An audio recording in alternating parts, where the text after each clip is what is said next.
There's a story, you may have seen this on CTV the other day, about a situation affecting hotels here in the city, in the province, to the point where one survey says 91% of hotels, 91%, are finding it difficult to recruit staff for the summer and the fall seasons, busy times in Montreal. Now, there's been a lot of suggestion here. I heard Elias talking about it this morning, and the suggestion is that, well, the reason they can't find staff is because, well, they're not paying enough. But it turns out that's clearly not the case. Andrew Torriani is CEO and general manager of the Ritz-Carlton Hotel here in Montreal, and he is on the line. Andrew, thank you for the time this afternoon. Hi, Aaron. You and I have been lucky enough over the years, I should mention we are friends, we've known each other for a while, and we've talked about this, and you sort of educated me, and I want you to do the same in this case, because I think people have the wrong idea that going to work in a hotel is really just a job you do, for slave wages, cheap labor, if you will. And that's just truly not the case. So explain what the situation actually is. No, it's not the case. One of the things is that most of the hotels are unionized anyway. So in that regard, we have kind of standardized wages across most of the hotels. And, for most of these jobs, we have relatively good wages. They're in the sort of high 20s into the 30s. Plus benefits, plus pensions and everything else like that. So it's not that isn't the issue, in my opinion, of why there's a dearth of people being able to work here or wanting to work here. I think it's more a question of the type of work that we just don't seem to be able to attract people into. Now, I know from having mentioned this before, a lot of this changed during the pandemic or right after the pandemic, right? When people left jobs and never ended up coming back and hotels were pretty much affected then. This situation's only gotten worse since? Absolutely. That's where, we didn't really have a problem in the years prior to COVID. I think it was viewed as a great job to work at for most people. COVID, what ended up happening is, hotels had like 7% occupancy, and so almost everybody laid everybody off. And, it's then that I think people felt that it was a job that could be threatened. And a lot of them went and chose other careers, especially the younger generation. More than the older generation, they went into companies in the events management or, just working in a different milieu entirely. So how do temporary foreign workers come into this equation? Because we know what the government is trying to do here and has talked about for a while, which is reducing that number. Those people end up working in hotels, again, as you said, not because they need to find a job necessarily and will take any job they can find, but because I guess they enjoy working in the service industry, but as you just mentioned, because other people simply do not want those jobs anymore. Yeah, there's two types. There's people who, see this as an opportunity for them because they've come to Canada and they see it as a relatively high-paying job that they can work at, and so that's why they come in. And the other one is that you get a lot of Europeans that are often Francophone speaking who see the opportunity, if they're in the world of hotels, to gain experience and to gain a broader scope around our business. And we benefit from that. So it works well because they often come around the summertime. And the summertime, we have in Montreal a cold winter, so that's when we're down to minimum employment. And then in the summer, we need to ramp up quickly for about 7 months, where you have people that come in and really, are there because they're able to immigrate into Canada temporarily.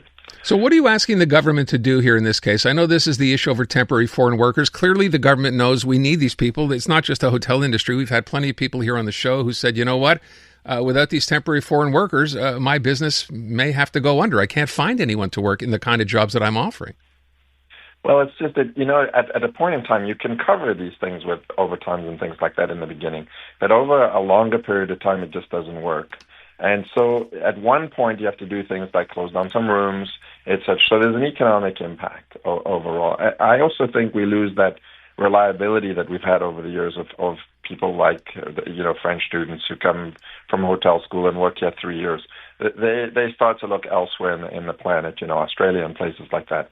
So I think what we're asking for them to do is to help us get them in and allow them to work here for a period of time. They don't always stay longer than 3 years, but at least to help us get through periods of staffing shortage and, help with the economic consequences of it. But up until now, you're not getting that kind of support from the government. What's their position, Andrew? I think the problem is it's really slowed down. I think their position is that it causes the housing crisis in Montreal or in the biggest cities. I'm not so sure that is the case when you look at the type of students that we're talking about. But that I think is their principal argument. However, in the long term, one in 10 people are associated with the tourism industry. This was done by Oxford Economics. And basically, if we start to see slowdowns, we actually start to see more unemployment in other parts of the hotel. Yeah, it's a big business in the service industry, and as you said, it scales down too. When things start going bad there, it affects other industries, it affects other jobs in the city as well. I will mention, by the way, for people, I know I mentioned off the top, you're at the Ritz, and people think, well, maybe this is unique to the Ritz-Carlton. It's not, right? You're in an association of hotels. You're hearing this across the board. Yeah, no, everybody's talking about this. It's something that we were able to rely on before, and since COVID, I think the biggest thing is that we had so many people drop out. So you get people that aren't used to staying in this industry. They stay shorter, and we need to be able to refill them all the time. Otherwise, we get into a situation where we just don't have enough people. I want to get back to what I started with, this idea that some people have this misconception that, work in this industry is paying $15 an hour or $20 an hour. We spoke earlier today, and you're saying that when you add on benefits, because as you said, it's unionized here, these are pretty good paying jobs, right? These are some jobs paying up to $30, $35 an hour in some cases. The net add-on from just the wage side, as I said, it's sort of say $27 to $33 is what we're paying on average in that area, and we add 40% to the organization on top for the pensions and health insurance and everything else like that. So it is a good job, and I think if you were ever to interview people here, you would see that they love working in a hotel like this. It's something that is very rewarding when you're actually here. I wonder, too, with respect to the people who don't want these jobs, if I can say that. We talked about what happened after the pandemic. Do you get the sense, first of all, this is hard work, right, in some cases, right? Whether you're working in a hotel as a chambermaid, whatever your responsibility happens to be. Do you think, if I can say it this way, that there's a generational problem here with people who simply don't want to do this work? I think there is. I think there's a sort of, it is very manual labor, and I think as Canadians we tend to be a little bit less manual labor oriented. Lifting a bed, as a housekeeper, it's heavy. And doing that all day, every day, it is taxing over time. And so I think there is a degree of that. I think part of that was that group of people that sort of, when we backfilled after COVID, we had people that didn't come in through the normal flow. They started in this business, and they do find it hard. It is a hard job. It's not the easiest job in the world, no matter where you work, whether it be in dishwashing, these are jobs that are demanding, and I think that is why the pay is where it is. So, the pay is there. As I said, I don't want to keep harping on the same point. But again, it's important to recognize that, when you get this job in a hotel, you are part of a union. You are getting benefits. So people need to know that. I'm wondering for the summer season, obviously that's a big time of the year, tourism in Montreal. What does this mean with respect to what has to happen if you can't find staff, if hotels can't find staff? Well, basically, we always do try to find a solution to that. We're not going to leave the customer in the lurch. But it means that you wear your teams out. And there's a limit to how much you can do that. So this is the first year that we're really seeing the slowdown in visas. And it's become much longer and harder to get them. So I'm not sure where we'll be at the end of the summer this year. But, we'll have to wait and see. Does any of the U.S. stuff have any effect on this?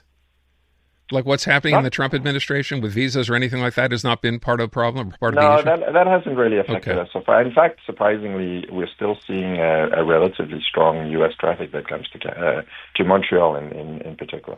Listen, I wish you luck. Again, I know this is not unique to the hotel industry, but it's an important industry here in the city. And, I hope the government can at least acknowledge the fact that there is a problem and it needs to do something about it. Do you have meetings scheduled with the government or the association? How does it work? I think the association's been meeting with them regularly, trying to help get this to move along and to express the need for helping with us. Well, let's hope it happens. Andrew, thanks for the time. Appreciate it. Thank you so much. You bet. Bye.